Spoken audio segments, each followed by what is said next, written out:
Vanessa again. Namaskar. I'm a certified yoga therapist and also the founder of VZ Yoga. I've been started teaching since 2014 and I started this in 2016. So today we come to almost the end of the 15 days, which is the 12 days of my 15 days yoga asana challenge. So we started with a very beginner's pose. Today would be the 12th day, so we are starting to work a little bit stronger, a little bit more challenging, and to see if our body can take this.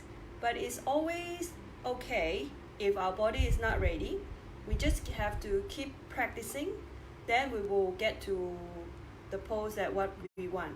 Of course, chasing a pose is never really the goal of yoga, because yoga is more than that. It works on the mind to control your mind.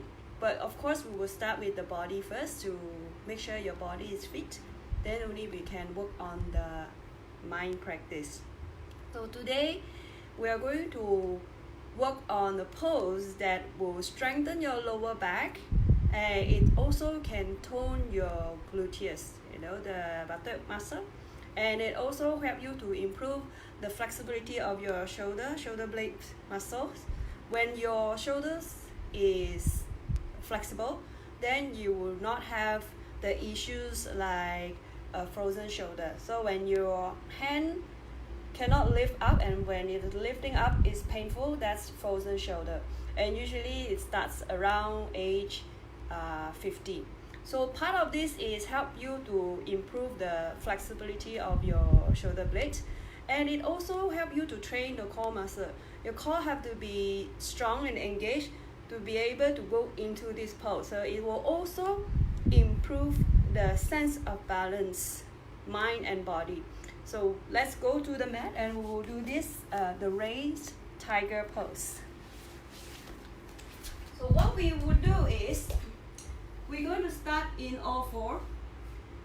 Shoulder and wrist is always aligned. If you go too far, you're going to hurt your wrist.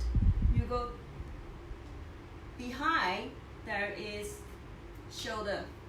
So we always have to stack the shoulder right on top of the wrist. And check the leg.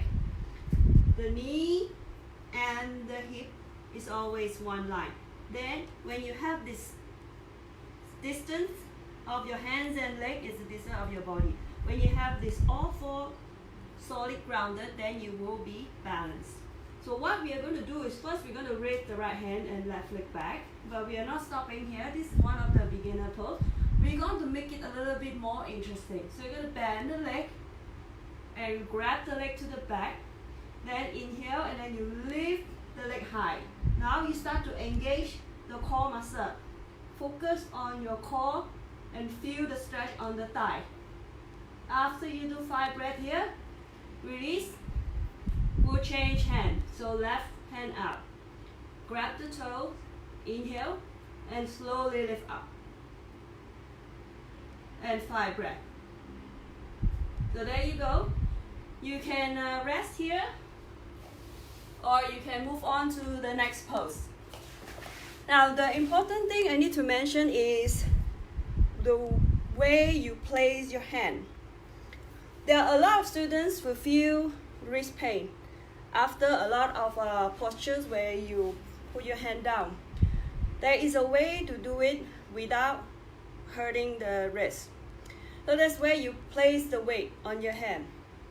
You're going to place the weight on your 5 fingers and this place. I see a lot of students, once they put the hands down, the weight goes to here. So this part is not engaged. So if like this, it's not engaged, the weight go to the back. Then definitely after a few rounds, you have the wrist pain. So what we're going to do is you're going to have the finger tip, and then you see the knuckle, now press down, press down. So this is the way that you are grabbing into your mat, and you can do a lot of poses with the hand without injuring or without feeling the strain here. So you can see the pose just now.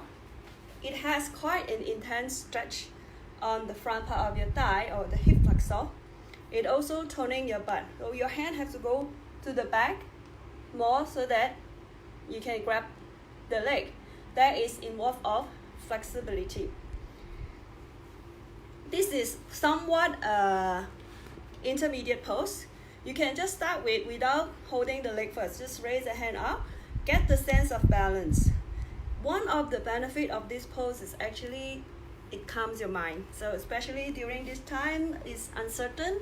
A lot of us will feel anxious because there is no one knows what's going to happen, right? So a lot of us will have overactive mind, and then we start to be anxious, and this is not a good thing at this time.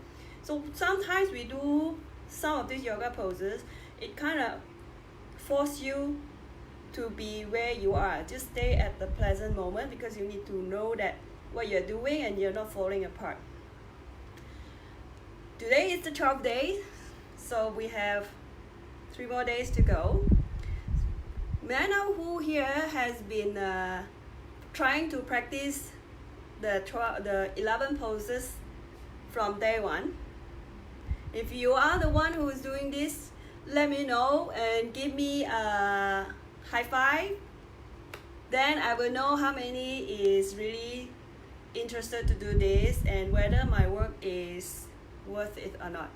It's just not just teaching and show you what to do. I also would tell my students what are the benefits that we are doing it, why are we doing it, how do we do it, like what muscles to engage, where to look at, so that you can go in the pose easier and without injuring yourself. So any one of you who have done the previous 11 poses, give me a high five. Yes, thank you, I see some. So to the end of the 15 days, there will be a slightly more challenging pose. If you are interested, you can just keep watching. After 15 days, I'm not sure what I'm going to do anymore, but we'll see how the days take us. I think my 5 minutes is done, and I'm going to go over to watch my friend's live, Andreas Don. He's the master of the mind. He's talking about NLP. I think most of us will really need to learn a little bit about the mind right now.